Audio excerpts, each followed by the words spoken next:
अंधेरे कमरे में बैठे हुए रोहन के पास उसकी पत्नी नंदिनी खाना लेकर पहुंची तो उसे देख रोने लगा।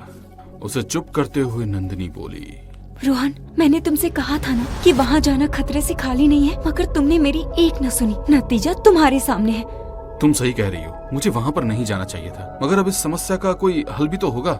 मैं क्या ऐसे ही रहूंगा? ऐसे तो मेरी मौत ही भली। हाँ, अब मुझे मरना ही होगा, कोई और उपाय नहीं है। कहते हुए रोहन दुखी होकर अपने शरीर की ओर देख रहा था, जिसमें कोढ़ के घावों के पस पड़ चुके थे और उसमें कीड़े चल रहे थे। उसकी आंखें थोड़ी सी भी रोशनी सहन नहीं कर पा रही थी, इसीलिए वो अंधेरे कमरे में अपनी मौत का इंतजार करने लगा। कोई तो रास्ता होगा। मैंने गांव से माँ को बुलाया है। उन्होंने कहा है कि वो पहाड़ वाली देवी के यहाँ माथा टेक कर आएंगे। अब वो ही कोई न कोई रास्ता बता सकती हैं। तुम तब तक खाना खा लो। कहते हुए नंदिनी ने खाने की थाली रोहन के आगे की तो खाने की खुशबू से उसने मुंह बिगाड़ दिया। ये क्या है? घास फूस? मुझे ये नहीं खाना, मुझे कुछ अच्छा चाहिए, जैसे कि ताजा मांस, नरम मांस। उसकी खुशबू कितनी लाजवाब होती है। मुझे उसकी खुशबू आ रही है, ताजे मांस की खुशबू आ रही है। कहते हुए उसने नंदिनी का हाथ पकड़ लिया और उसके हाथ को पकड़कर चबाने लगा। रोहन की जगह एक आदम कद राक्षस खड़ा था। अजीब सा डरावना चेहरा, बड़े बड़े नाखून। वो ना तो इंसानों की तरह दिख रहा था और ना ही जानवर की तरह। वो नंदिनी के ऊपर टूट पड़ा। ये देख नंदिनी की चीख निकल गई। वो सोते हुए जागी और अपने रूम में पलंग पर बैठी गहरी सांसें ले रही थी। रोहन वहीं पलंग पर सो रहा था। कितना भयानक सपना था। क्या ये सच हो जाएगा? नहीं, ये सच नहीं हो सकता है। ईश्वर, रक्षा करना। कहते हुए नंदिनी को कुछ दिन पहले की बात याद आने लगी। रोहन और नंदिनी की शादी को 6 महीने हो चुके थे। वो लोग घूमने आसाम के जंगलों में जा रहे थे। पूरी दुनिया छोड़कर तुम्हें असम के जंगलों में ही घूमने को मिला क्या? नहीं, वहाँ नहीं जाना है। ओह कम ऑन मॉम, आप भी कैसी बातें कर रही हैं? केरल, हिमाचल तो सब लोग जाते हैं, मगर हम लोग कहीं अलग जगह जाना चाहते हैं, इसीलिए तो असम की ओर जा रहे हैं। क्यों लोग वहाँ नहीं जाते हैं? कभी सोचा है? वहाँ कामाख्या देवी का मंदिर है। वहाँ के जंगल में कई सारी अपवित्र आत्माएं हैं और दुनिया भर के तांत्रिक तंत्र क्रियाएं करते हैं। मैं तुम्हें किसी भी कीमत पर नहीं जाने दूंगी। माँ, हम लोग कोई बच्चे थोड़ी ना है जो इस तरह से समझा रही हो। हम लोग अपना ध्यान रख सकते हैं। हम लोगों की टिकट हो चुकी है, अब इस बारे में और कोई बहस नहीं होगी। माँ के मना करने के बावजूद रोहन और नंदिनी आसाम के लिए निकल गए। 2 दिनों तक उन लोगों ने बहुत अच्छे से घूमा फिरा, एंजॉय किया। मगर तीसरे दिन जब वो घूम फिर कर होटल लौट कर आए तो रोहन ने देखा कि होटल रूम की खिड़की से एक बड़ा सा घर नजर आ रहा। उस घर के आसपास सफेद रोशनी बिखरी हुई थी।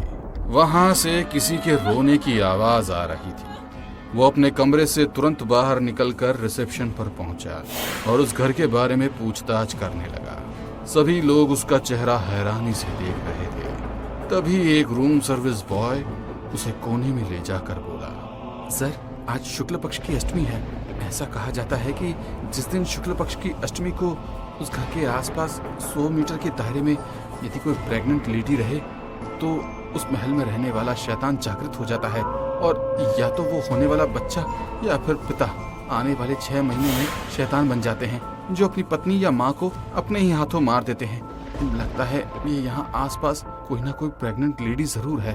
रोहन के पीछे पीछे नंदिनी भी अपने रूम से बाहर आ चुकी थी। उस लड़के की बातें सुनकर नंदिनी को याद आया कि वो भी अपना पीरियड मिस कर चुकी है। कहीं ऐसा तो नहीं कि वो प्रेग्नेंट है? नहीं, मैं प्रेग्नेंट नहीं हो सकती। अगर मैं प्रेग्नेंट हो गई तो मेरा मरना तय है। नहीं। चीखते हुए वो बेहोश हो गई। रोहन ने रिसेप्शन की मदद से तुरंत डॉक्टर को होटल में बुलाया और डॉक्टर ने जब नंदिनी का चेकअप किया तो पता चला कि वो मां बनने वाली है। वो घर अभी भी चमक रहा था। होटल के स्टाफ के लोग कानाफूसी करने लगे।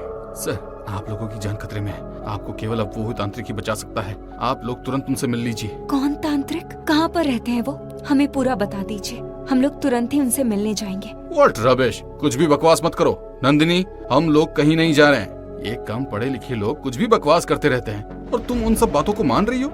ये सब बकवास है और वैसे भी आज की हम लोगों की रिटर्न की टिकट है। चलो थोड़ी देर आराम कर लो और फिर हमें निकलना है। नंदिनी अभी भी उस तांत्रिक से मिलना चाहती थी। एक बार वो लड़का जिस तांत्रिक से मिलने के लिए कह रहा है, मिल लेते हैं।